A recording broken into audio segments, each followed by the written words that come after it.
Assalamualaikum warahmatullahi wabarakatuh. Hamdan wa syukranillah, salatan wa salaman ala Rasulillah wa ala alihi wa sahbihi wa mawalah. Selamat datang di channel Ilkom Unu Blitar, channel yang membahas seputar keilmuan ilmu komputer. Yang saya banggakan mahasiswa program studi ilmu komputer Universitas Nahdlatul Ulama Blitar, serta yang saya banggakan juga seluruh subscriber dan viewer dimanapun Anda berada. Pada kesempatan ini, saya akan menjelaskan tentang pengantar sistem pakar. Yang dalam hal ini saya jelaskan pula dua metode yang populer untuk sistem pakar, yaitu forward chaining dan backward chaining. Kita tahu bahwa skop dari kecerdasan buatan ada 4.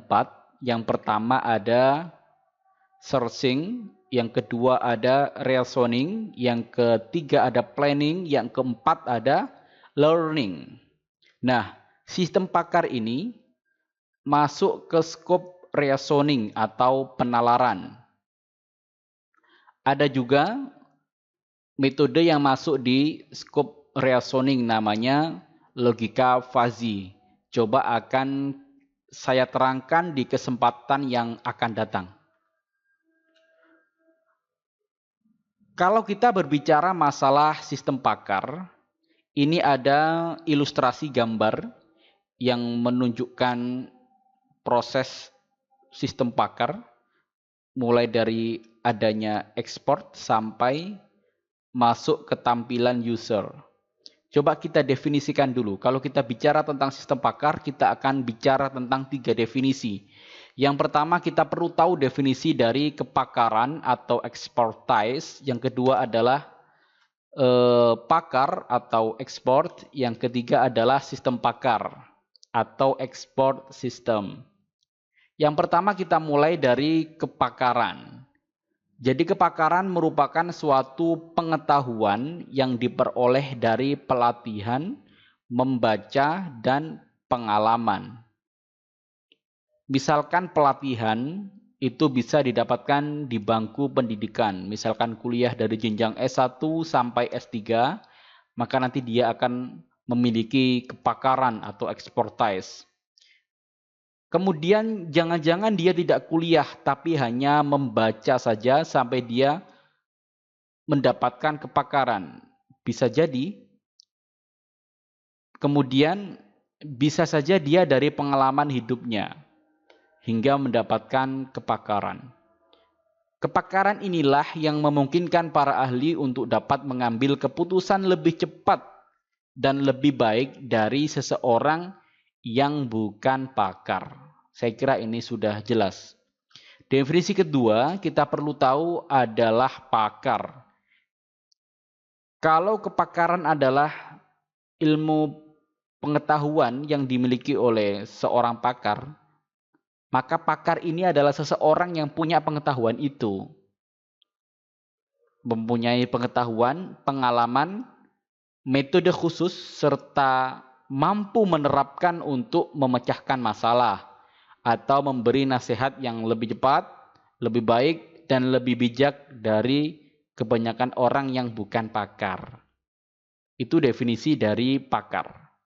Saya kira sudah jelas juga. Nah, gabungan dari kepakaran dan pakar inilah yang nanti menciptakan suatu ilmu baru yang namanya sistem pakar. Adalah sistem yang berusaha untuk mengadopsi pengetahuan manusia ke komputer, agar komputer dapat menyelesaikan masalah seperti yang biasa dilakukan oleh para ahli, dan sistem pakar yang baik dirancang agar dapat menyelesaikan suatu permasalahan tertentu dengan meniru kerja dari para ahli. Jadi begitu definisi dari sistem pakar. Tujuannya apa sistem pakar ini? Sebagai penyedia nasihat atau sarana bantu dalam problem solving di bidang-bidang tertentu yang spesialis seperti sains, keteknikan, matematika, kedokteran, pendidikan, dan sebagainya. Jadi ada banyak bidang yang bisa diselesaikan oleh sistem pakar. Yang penting di bidang itu ada pakar yang bisa kita gali pengetahuannya, kemudian dibuatlah sistem pakar. Apa saja ruang lingkup dari sistem pakar ini? Jadi ada banyak bidang-bidang yang bisa kita terapkan sistem pakar di dalamnya. Yang banyak biasanya ada bidang diagnosis, menentukan sebab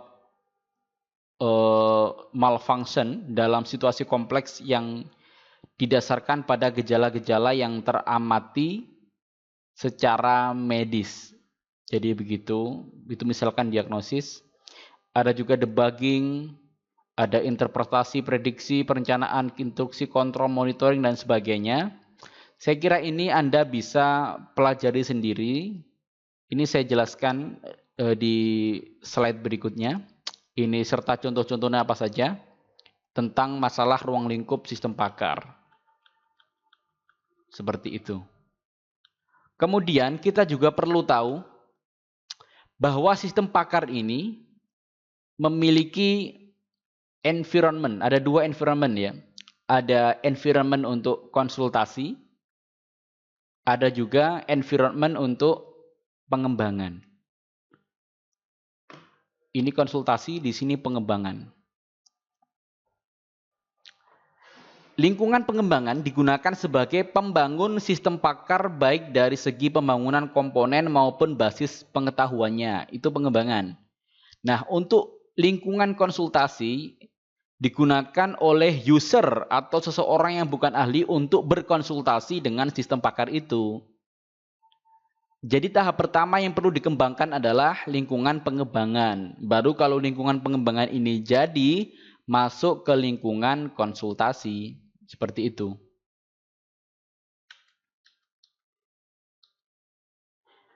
Mengenai struktur dari sistem pakar, ini sudah saya jelaskan juga di slide selanjutnya. Saya jelaskan saja struktur yang simple ya dari struktur sistem pakar ini. Saya coba, silakan Anda lihat di gambar sebelah kanan atas ini. Nah, ini ada ilustrasi yang jelas bahwa sistem pakar itu pasti dimulai dari seorang pakar yang memiliki expertise, seorang pakar yang memiliki kepakaran, yang mana beliau pakar itu bisa kita ambil knowledge-nya atau pengetahuan. Kita ambil knowledge from an expert, kita ambil pengetahuan dari pakar untuk ditampung dalam knowledge base atau basis pengetahuan. Nah, basis pengetahuan inilah yang berisi fakta dan aturan. Seperti itu. Nah, kemudian dari fakta dan aturan itulah kita akan membuat inference engine atau proses berpikirnya. Bisa kita gunakan, tadi ada metode forward chaining atau backward chaining. Itu kita masukkan di inference engine. Begitu. Nah, kalau inference engine sudah jadi, kita bikin user interface atau tampilan antarmuka yang bisa dilihat oleh user non-expert. Seperti ini. User non-expert ini, dia akan mengamati user interface dan bisa mengentrikan query atau kata-kata kunci yang digunakan di inference engine, sehingga nanti inference engine itu bisa memberikan kesimpulan berupa advice atau nasihat, saran, dan sebagainya. Tentu saran dan nasihat ini tidak lepas dari bidangnya sistem pakar. Tidak mungkin akan melenceng ke bidang-bidang yang lain. Misalkan Anda konsultasi tentang kesehatan, ya tidak mungkin sarannya tiba-tiba Anda harus beli motor, gitu kan ya, tidak nyambung juga sih. Ya sarannya harus sesuai dengan bidangnya sistem pakar itu. Dan itu sudah disetting, tak mungkin melenceng dengan bidang pakar itu. Baik, itu saja untuk strukturnya bisa Anda baca di sini. Sudah saya lampirkan di slide. Ini ada banyak istilah-istilah yang penting Dan sudah ada urut-urutan proses. Ini ada gambar yang lebih rinci tentang bagaimana struktur dari sistem pakar. Anda bisa baca, kalau ada yang belum difahami bisa Anda tanyakan di kolom komentar. Jangan lupa untuk like, subscribe, and share. Oke, kita langsung masuk ke mesin inferensi ya. Di mesin inferensi ini kita bagi jadi dua, yang paling banyak digunakan ada forward chaining, ada backward chaining. Kita mulai dari forward. Kalau dari bahasanya saja, kita tahu bahwa forward, apa ya artinya forward ya? Kalau dalam WhatsApp sih forward itu meneruskan pesan. Tapi dalam konteks sistem pakar, forward ini maksudnya dia penalarannya maju, urut secara maju gitu. Chaining artinya rantai. Rantai maksudnya adalah saling terkait. Berarti penalaran maju yang dia saling terkait. Itu definisi secara lugawi, secara bahasa. Kalau backward lawan dari forward berarti dia mundur. Berarti dia penalaran mundur. Oke, kita mulai dari pengertian secara terminologi ya.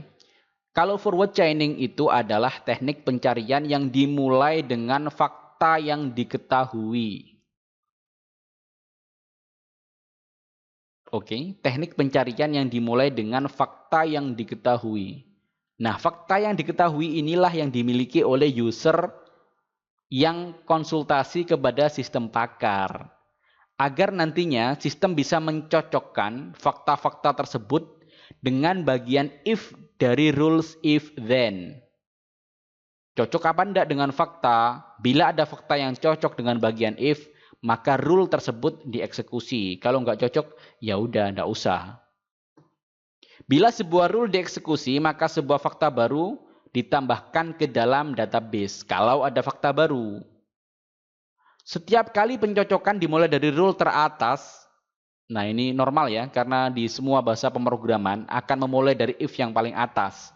Setiap kali pencocokan dimulai dari rule teratas dan setiap rule hanya boleh dieksekusi sekali saja. Ini yang menjadi titik penting. Setiap rule hanya boleh dieksekusi sekali saja. Proses pencocokan berhenti bila tidak ada lagi rule yang bisa dieksekusi.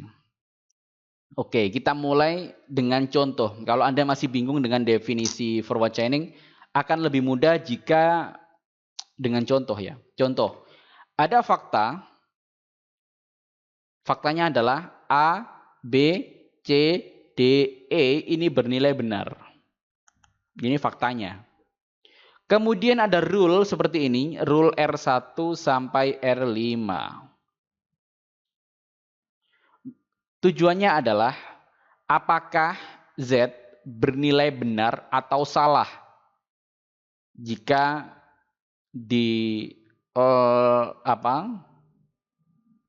dinalar dengan rule yang ada begitu.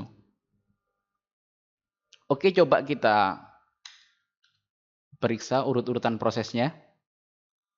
Baik, faktanya adalah A, B, C, D, dan E ini bernilai benar. Tujuan atau goal ngecek Z ini benar apa enggak. Kalau Z ini tidak ketemu di penalaran R1 sampai R5 maka salah. Kalau berhasil dinalar dan dia ketemu maka benar. Oke, kita mulai dari iterasi. Iterasi artinya perulangan atau looping. Kita mulai dari looping yang pertama atau iterasi yang pertama. Nah, iterasi itu kalau metode forward chaining ya, dan itu normal dijumpai di bahasa pemrograman dimulai dari yang paling atas. Dalam hal ini R1. Kita coba. If Y and D then Z. Yang dicari adalah Z. Tapi apakah Y dan D ini ada di database? Faktanya Y tidak ada, tapi D ada. Kalau Y ini ada di database sebagai fakta, tentu saja R1 langsung bernilai benar. Tapi sayangnya Y tidak ada. Maka lanjut ke proses yang kedua, R2. Apakah parameter dalam if ini juga bernilai benar? Ternyata tidak. Kenapa? Karena X ini tidak dijumpai di fakta. Nah, langsung loncat ke R3. Ini saya tandai merah, berarti ini yang dieksekusi. If A then X, A terdapat di fakta. Maka X ini bernilai benar. Dan kemudian dijadikan fakta baru ditambahkan dalam database. Sehingga fakta barunya jadi A, B, C, D, E, X. Begitu. Iterasi belum selesai, loncat ke R4. Apakah R4 ini bernilai benar? Ternyata iya. Kenapa? Karena C terdapat dalam database. Oleh karena itu L dimasukkan ke dalam fakta baru atau database-nya. R5 apakah bernilai benar? Ternyata salah. Maka iterasi pertama berhenti. Karena muncul fakta baru X dan L, maka iterasi berlanjut. Iterasi kedua. Iterasi kedua sama, dimulai dari R1. Apakah R1 ini bernilai benar? Ternyata tidak. Kenapa? Karena Y tidak ada dalam database. Kemudian masuk ke R2. Apakah R2 ini bernilai benar? Ternyata iya. Kenapa? Karena X ada di database, B ada, dan E ada. Maka Y sekarang dijadikan fakta baru yang masuk dalam database. Begitu. R3 ini tidak lagi dieksekusi. Kenapa? Karena sudah dieksekusi di iterasi yang pertama. Kita ingat tadi di definisi forward chaining itu tidak boleh mengeksekusi rule 2 kali. Kalau sudah dieksekusi ya udah dicoret aja, tidak akan dieksekusi kembali untuk kedua kalinya. Maka di iterasi yang ketiga, kita lanjut ke iterasi ketiga, kita cek R1. Ternyata R1 ini memenuhi syarat karena Y dan D sudah ada di database. R2, R3, R4 tidak dieksekusi. R5 dieksekusi tapi tidak memenuhi syarat. Jadi tidak dieksekusi. Tidak jadi. Maka iterasi ketiga berhenti di R1. Dengan syarat Y dan D ini Z sudah ditemukan. Maka sekarang Z masuk ke fakta baru. Nah, berhubung Z ini masuk ke fakta baru, maka kesimpulannya goal apakah Z bernilai benar atau salah? Jawabannya adalah Z bernilai benar. Kenapa? Karena Z sudah ada di fakta baru. Itu contoh dari forward chaining. Coba sekarang forward chaining ini kita terapkan di dunia nyata, bukan ABC lagi ya. Ini misalkan yang jadi pakar adalah dokternya saya sendiri, misalkan. Nah, berhubung saya sendiri, maka ini hanya contoh. Ini bukan pengetahuan yang sebenarnya. Saya mohon maaf kalau ini salah karena ini hanya contoh. Tidak perlu diviralkan, begitu ya. Hendaknya rule dibuat selengkap mungkin sebagai representasi pengetahuan dari pakar. Harusnya pakarnya dokter beneran, bukan dokter-dokteran kayak saya. Oke, misalkan begini. Ada pengetahuan pakar tentang COVID berat, COVID sedang, dan COVID ringan. Ini hanya karangan saya sendiri ya. Dengan gejala-gejala yang timbul. Misalkan COVID berat ini ada batuk kering dan demam dan kelelahan dan sesak nafas. COVID sedang, batuk kering dan demam dan kelelahan. COVID ringan ada batuk kering gitu ya. Ini keliru kenapa? Karena kalau kita batuk kering saja otomatis kalau kita nganut sistem ini otomatis divonis COVID ringan. Padahal nggak segitunya sih. Ini hanya contoh, contoh aja. Dari situ bisa dibuat rule. Tentu rule ini harus di cross check dengan pakar ya. Berhubung ini hanya contoh ya udah. Ada informasi tambahan di sini R4, R5, R6 di mana pengetahuan pakar tentang R4, R5, R6 ini tidak ada di tabel, ditambahkan sendiri. Misalkan ada gitu ya. Oke, seperti ini. Kemudian ada studi kasus. Andi menderita batuk kering selama 3 hari. Hari berikutnya demam, kelelahan, sehingga badan jadi lemas. Andi menggunakan sistem pakar deteksi COVID untuk membantu diagnosa. Fakta, Andi menderita batuk kering dan demam dan kelelahan. Loh, ini kan batuk keringnya 3 hari. 3 harinya tidak berlaku. Yang penting yang berlaku adalah batuk kering. Karena batuk kering masuk ke parameter tadi. Kalau 3 hari tidak. Berarti kalau batuknya setahun ya tidak apa-apa. Tidak pengaruh juga. Berarti faktanya adalah batuk kering dan demam dan kelelahan. Yang perlu diingat adalah variabel batuk kering, demam, dan kelelahan ini satu paket jadi satu kesatuan. Tidak boleh dipisah jadi 3. Jangan-jangan yang Anda pikirkan batuk kering ini yang pertama, ini yang kedua, ini yang ketiga. Bukan begitu. Ini satu paket, satu kesatuan. Makanya dibuat apa ya? Kata penghubung dan, konjungsi dan atau N. Goalnya adalah mencari hasil diagnosa terhadap fakta. Diagnosanya apa ini? Coba langsung kita terapkan di rule menggunakan forward chaining. Iterasi pertama kita mulai dari ngecek R1. Nah, ini dampaknya. Kalau fakta dibuat terpisah, batuk kering sendiri, demam sendiri, kelelahan sendiri, maka R1 ini bernilai benar. Padahal realitanya salah. Ini satu paket. Maka R1 ini tidak dieksekusi karena parameternya tidak memenuhi syarat. R1 syaratnya batuk kering, sedangkan faktanya adalah batuk kering dan demam dan kelelahan. Begitu. Maka lanjut ke R2.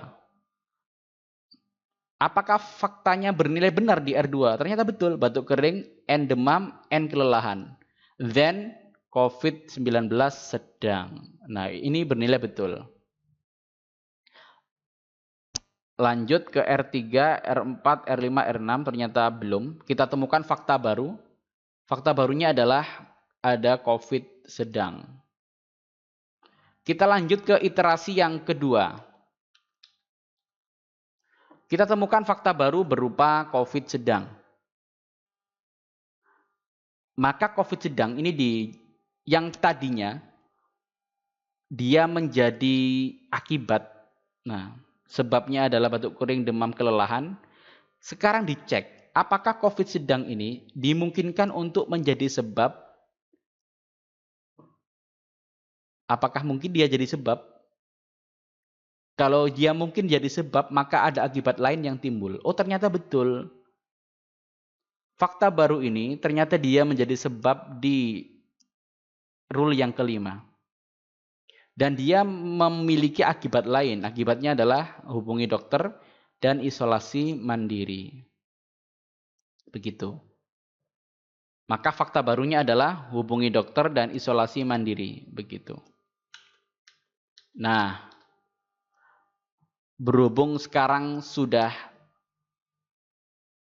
selesai ya fakta baru hubungi dokter. Kemudian fakta baru ini dicek lagi. Apakah fakta baru hubungi dokter dan isolasi mandiri ini yang tadinya berubah akibat mungkin jadi sebab di rule yang lain ternyata tidak ada. Kesimpulannya diagnosanya adalah hubungi dokter dan isolasi mandiri. Begitu. Sudah. Itu sih untuk forward chaining.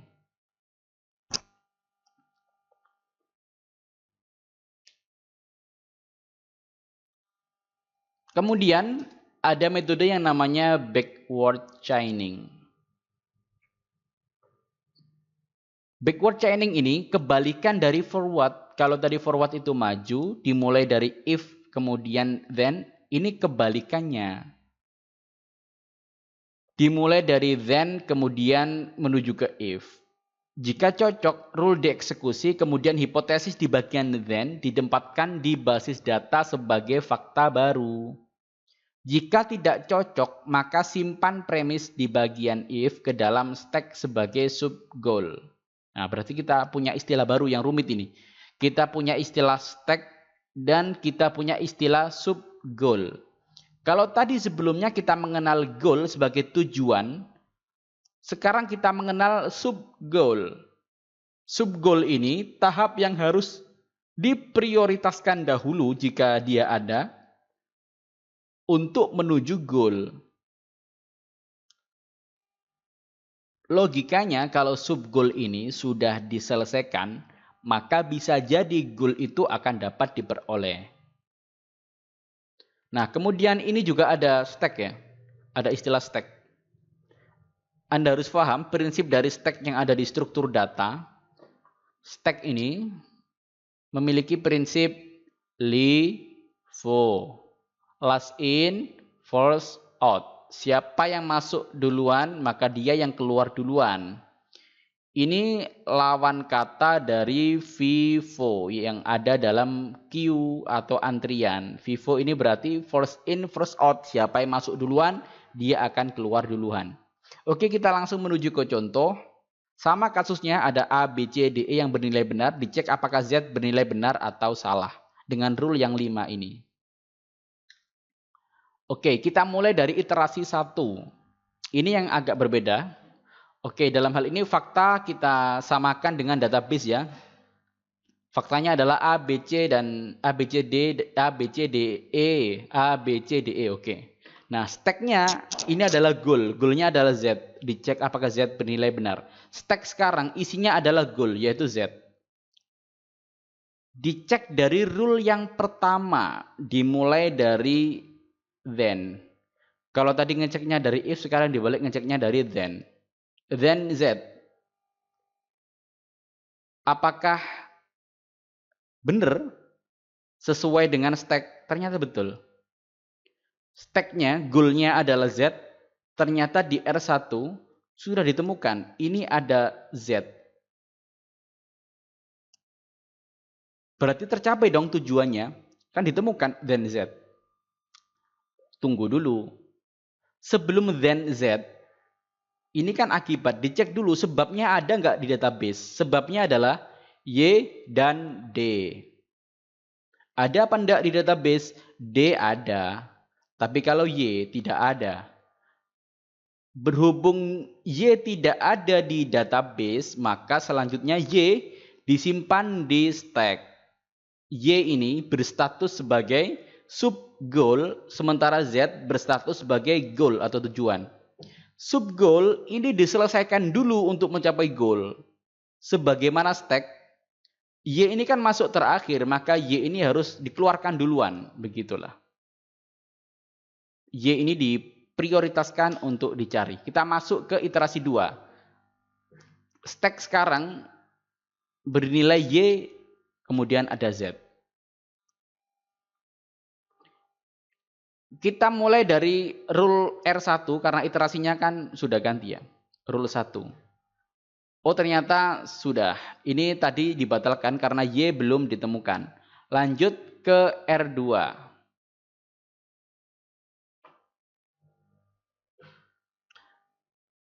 R2 ini memiliki then yang betul. Kenapa? Then-nya kan Y. Sementara Y ini dijadikan sub goal. Dan sub goal ini diprioritaskan untuk dicari. Maka R2 ini diprioritaskan dulu. Oke, diprioritaskan dulu. Kita sudah ketemu nih, Y-nya sudah ketemu. Tinggal mencari sebabnya aja. Kalau mengakibatkan Y, sebabnya apa? X, B, dan E. Kita cari. E ternyata ada. B ternyata ada. X tidak ada. Oleh karena itu, X tidak ada, maka disimpan di stack. Stack sekarang memiliki X, Y, dan Z. Wah, tambah rumit nih. X sekarang dia menjadi sub goal, Y juga sub goal, Z juga sub goal, Z goal. Maka sub goal yang diprioritaskan selanjutnya adalah X. Ini harus dituntaskan dulu nih. Kalau X tuntas, dia bisa pergi, kemudian Y, kemudian Z. Wow, semakin rumit prosesnya. Nah, lanjut ke iterasi yang ketiga. Yang kita prioritaskan sekarang adalah X. Kita cari dulu. X ini ada di rule keberapa? Oh, X ini ada di rule yang ketiga. Nah, ada then X. Rule 1 tidak ada then Z. Rule 2 then Y. R4 then L, R5 then N. Oke, yang betul R3. R3 inilah yang dieksekusi. Apakah R3 bisa dieksekusi? Ternyata bisa, karena A ini ada di database. Maka sekarang X dihapus dari stack, lalu dimasukkan ke fakta baru. Fakta baru ini berarti masuk ke database. Database-nya ketambahan X. Sementara stack-nya tinggal Y dan Z. Maka yang kita prioritaskan di iterasi berikutnya adalah Y. Oke, di iterasi 4, kita prioritaskan Y-nya. Maka ketemu di R2. Karena ada then Y. Kemudian dicek, apa syaratnya? X, B, dan X. Ternyata ada semua di database. Maka Y dihapus dari stack, dimasukkan ke database sebagai fakta baru.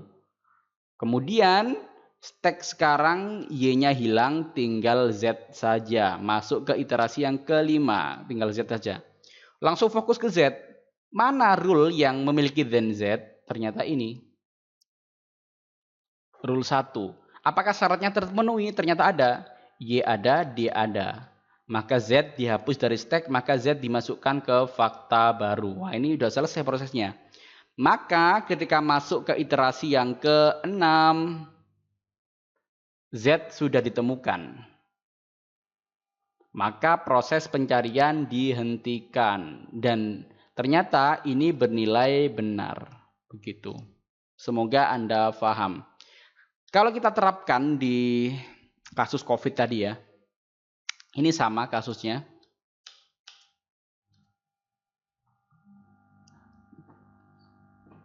Fakta atau database-nya pun juga sama. Nah, tinggal goal-nya ini yang tidak sama. Kalau di forward chaining tadi, goal-nya kan minta saran, dia minta diagnosis. Sebenarnya kalau batuk kering dan demam dan kelelahan ini COVID apa? Ternyata COVID sedang. Tapi goal yang di sini, di backward chaining, goal-nya itu, dia harus memiliki kata kunci yang ada dalam then. Atau kata kunci ini harus ada di rule sebagai konsekuen. Coba dicek, adakah hubungi dokter dan isolasi mandiri ini sebagai konsekuen atau akibat dari if? Ternyata ada di rule yang kelima. Nah, yang repot ini kalau goalnya tidak ada di rule. Misalkan ya, apakah makan akan menjadi kenyang? Oh, itu kan tidak ada. Mana? Tidak ditemukan. Maka otomatis sistem akan menolak itu. Goalnya, apakah kuliah AI bikin bingung? Oh, itu tidak ada. Tidak ada di rule. Maka tidak usah dikerjakan sistem. Sistem tidak akan menemukan itu. Oke, kita sepakati. Goalnya adalah hubungi dokter dan isolasi mandiri. Apakah hubungi dokter dan isolasi mandiri diharuskan? Oke.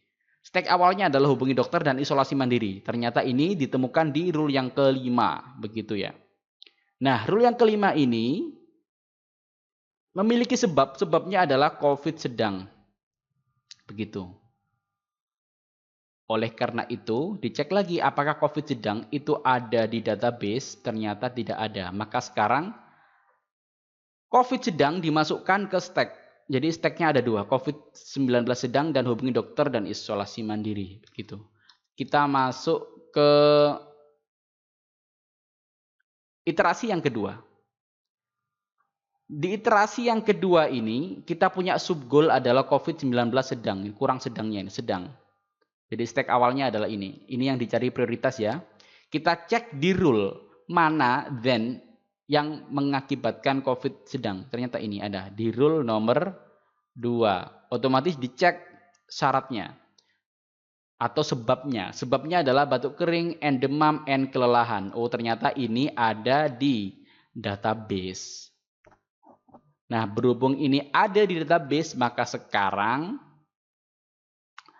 COVID-19 sedang dimasukkan ke database dan dikeluarkan dari stack. Stacknya hanya ada ini, hubungi dokter dan isolasi mandiri. Maka di iterasi yang ketiga langsung menuju goal karena stacknya kan tinggal satu. Hubungi dokter dan isolasi mandiri. Dicek lagi, ternyata nemu di R yang kelima. Sebabnya adalah COVID-19 sedang. Apakah ini ada di database? Ternyata ada ini. Berarti kesimpulan akhirnya, hubungi dokter dan isolasi mandiri ini bernilai benar. Ketemu deh, begitu caranya menggunakan backward chaining. Semoga mudah difahami, begitu ya. Ini ada kelebihan sistem pakar, ini sangat normatif ya, Anda bisa baca sendiri. Ini ada kelemahan sistem pakar. Yang pasti sistem pakar ini tidak 100% benar, itu yang kelemahan yang sangat mendasar. Karena memang pengetahuan dari pakar itu terus berkembang. Maka dimungkinkan sistem pakar yang hari ini bernilai benar, mungkin saja besok salah karena ditemukan pengetahuan yang baru. Oke, terakhir alhamdulillah ada tugas. Jadi tugas Anda adalah buatlah sistem pakar sederhana menggunakan bahasa pemrograman yang Anda dikuasai. Pak, gimana Pak? Saya nggak menguasai bahasa pemrograman apapun. Nah, itu. Saya ikut prihatin mendengar itu. Mata kuliah AI ini kan bukan mata kuliah dasar ya. Ini sudah medium mendekati ekspor. Maka prasyarat mengikuti mata kuliah AI ini adalah Anda harus memahami dasar-dasar pemrograman. Anda harus punya basic kalkulus walaupun sedikit tidak apa-apa. Anda harus punya basic struktur data. Tapi yang penting Anda harus punya bekal di bahasa pemrograman. Terserah bahasa apapun yang Anda kuasai. Entah berbasis desktop, web, atau mobile. Jadi tugas Anda adalah Anda buat Anda buat sistem pakar yang simple-simple aja. Anda nggak perlu nyari pakar. Sebagai contoh, Anda saja yang menjadi pakar. Jadi ngawur dikit nggak apa-apa. Yang penting Anda bisa menerapkan forward chaining dan backward chaining. Anda bikin sistem pakar, pakarnya Anda sendiri. Yang penting di situ gunakan dua pendekatan sekaligus. Jadi Anda bikin dua sistem, forward sama backward chaining. Oke, Anda disemangati oleh kakek tua. Semangat kakakku, semoga berhasil. Itu yang bisa saya sampaikan di penjelasan kali ini. Semoga ini bermanfaat bagi Anda semua. Anda bisa unduh slide ini di kolom deskripsi. Jangan lupa silakan berkomentar, like, dan subscribe. Wassalamualaikum warahmatullahi wabarakatuh.